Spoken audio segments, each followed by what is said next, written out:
ভারতের স্বাধীনতা আন্দোলনে অংশ নিয়েছিলেন হাজার হাজার বিপ্লবী, যার মধ্যে বাঙালিদের সংখ্যাটাই ছিল সর্বাধিক।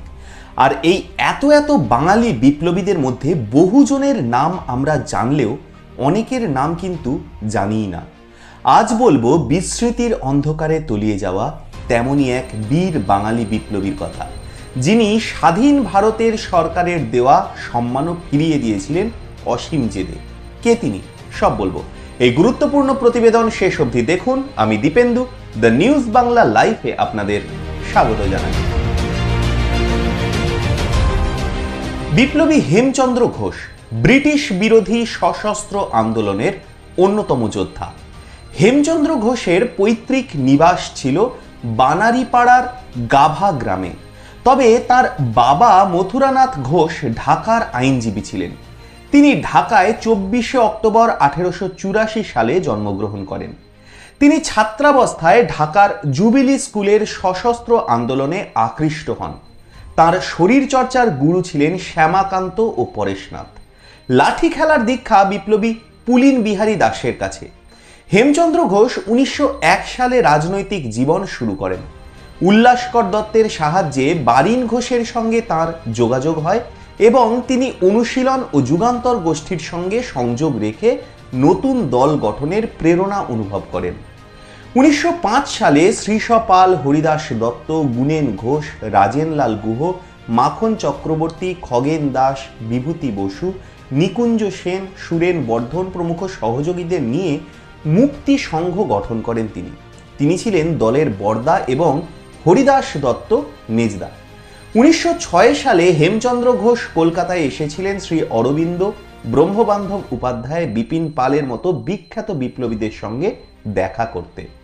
কলকাতায় মুক্তি সংঘের একটা শাখা শ্রীশপাল শুরু করেছিলেন।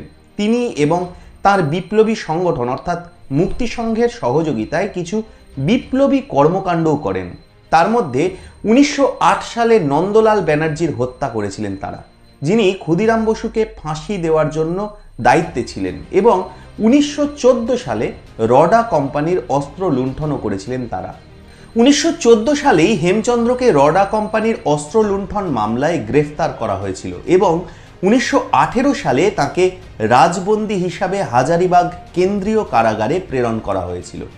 বিভিন্ন কারাগারে 6 বছর কারাদণ্ডের পর 1920 সালে তিনি মুক্তি পেয়ে কলকাতায় আসেন ও গোপনে দল সংগঠনে সক্রিয় হন। 1926 সালে মুক্তি সংঘের সদস্যরা বেনু নামে একটা মাসিক পত্রিকাও শুরু করেন। 1928 সালে কলকাতা কংগ্রেসে তিনি ও তার দল বিশেষ ভূমিকা পালন করেন। এই কংগ্রেস অধিবেশনে বেঙ্গল ভলেন্টিয়ার্স নামে দলটা গঠিত হয়েছিল। তার কার্যাবলী মুক্তি সংঘের সদস্যদের পরিচালনায় পরবর্তীকালে বাংলার বিভিন্ন স্থানে ছড়িয়ে পড়ে। এই দলের সদস্যরা মেদিনীপুরের 3 জন এবং কুমিল্লার একজন ম্যাজিস্ট্রেটকে হত্যাও করেন। হেমচন্দ্র ও সত্যরঞ্জন বক্সী পরিচালিত মুক্তি সংঘ পরিচিত হয় বেঙ্গল ভলেন্টিয়ার্স নামে। বিনয় বাদল দীনেশের অলিন্দ যুদ্ধকে সফল করতে সহায়তাও করেন তারা। 1930 সালে দার্জিলিংয়ে তদানীন্তন বাংলার গভর্নর জন অ্যান্ডারসনকে হত্যার চেষ্টা করেন। 1938 সালে সুভাষচন্দ্রের সমর্থনে সরব হন। 1930 সাল থেকে 1946 সালের মধ্যে জেলের বাইরে ছিলেন মাত্র 1.5 বছর।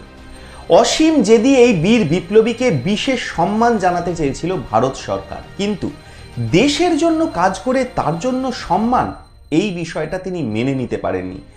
তাই স্বাধীন ভারত সরকারের তাম্রপত্র প্রত্যাখ্যান করেছিলেন তিনি। শেষে 31শে অক্টোবর 1980 সালে মহান বিপ্লবী হেমচন্দ্র ঘোষ শেষ নিঃশ্বাস ত্যাগ করেন।